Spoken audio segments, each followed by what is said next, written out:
This is the Sunshine Cathedral perspective. California homeschooling parents sue for discrimination after state won't give them money for religious studies. A recently filed lawsuit against several education officials in California, including some from the Sacramento area, on behalf of parents who allege that they were discriminated against because of their religious beliefs during the course of homeschooling their children. The lawsuit lists the defendants as the superintendents, executive directors, principals, school boards, staff, and directors of institutions within the San Juan Unified School District and Maricopa Unified School District, in addition to the state superintendent of public instruction, Tony Thurmond.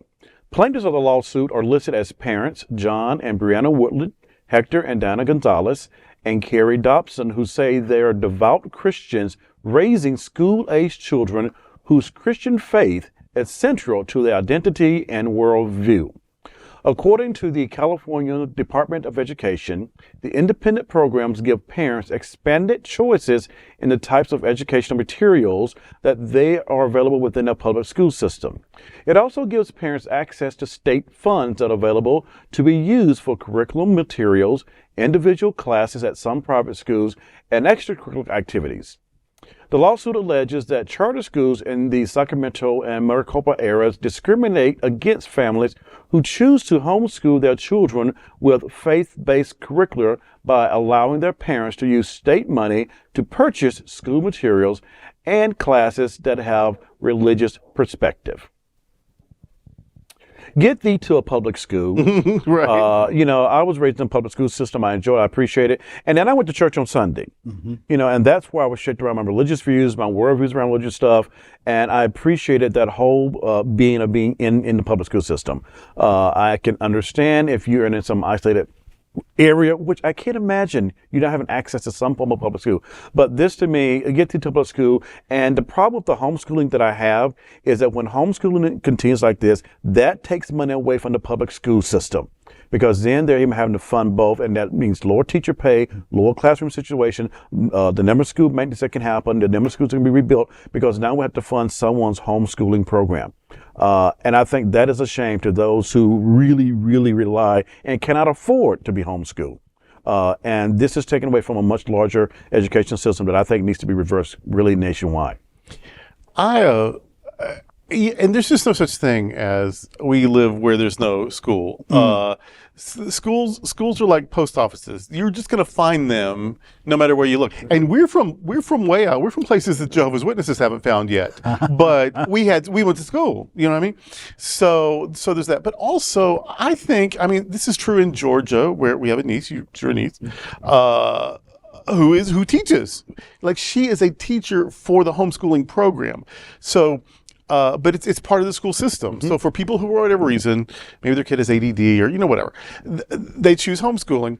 Well, that doesn't mean you just get to make it up at home. Right. So like, she teaches science and math and whatever online for those who are at school. So there's still a curriculum that you have to follow. It's just like if you were in school, your socialization is different, but the curriculum is the same, and you have qualified teachers teaching the subjects. Exactly. Parents are just like the room monitors or whatever to make sure that you're actually logged in and that you get your snack or whatever.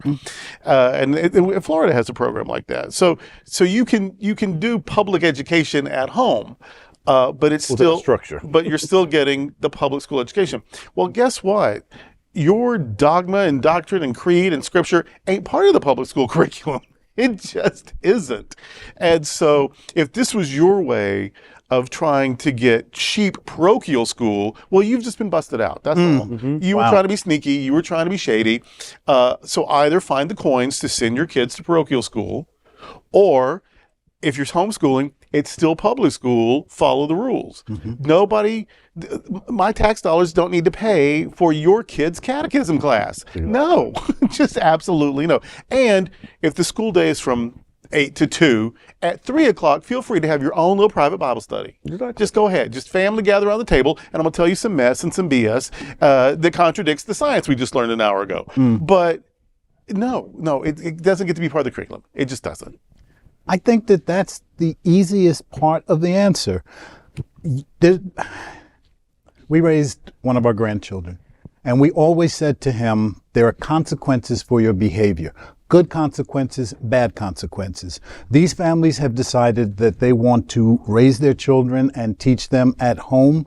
That's great. That's beautiful, because there are systems that are designed for them to ensure that their children get the education that they need. Religious education, though, is the responsibility of someone other than the city, state, government. Right. Do it. Like you said, do it on your own time, do it on your own dime, but please understand that we don't have a responsibility to tie into your doctrine that we probably don't even agree with. Right. So why in the heck would we pay for you to do that? Now, I did learn religion. I did learn a little bit about religion in public school in the 4th grade in my social studies class. Wow. So when we're studying about India, so in the geography section, and we're studying about India, we also learned that there's Hindus and Buddhists and Christians and Muslims, because that's part of the Indian culture. And we learned what some of the beliefs were of those things or whatever. So I did get to learn about, but it wasn't proselytizing. It was social science.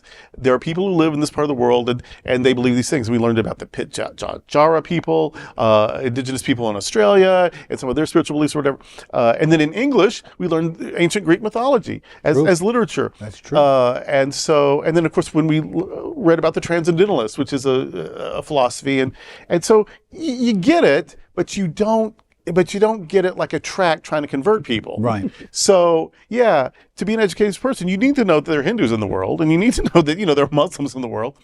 And you need to know that a lot of our literature and even politics from the early days came from Puritans, which that's a religion. I mean, so you're going to get it, but what they want is the world is flat. It was created in a week, and people who don't believe that are bad. And well, that's not education. That's not even real. And to add one more step to that, for the state in which we live in, about how much education is trying to be redacted and removed in our own system here, imagine how much is being redacted in homeschooling. Oh, sure.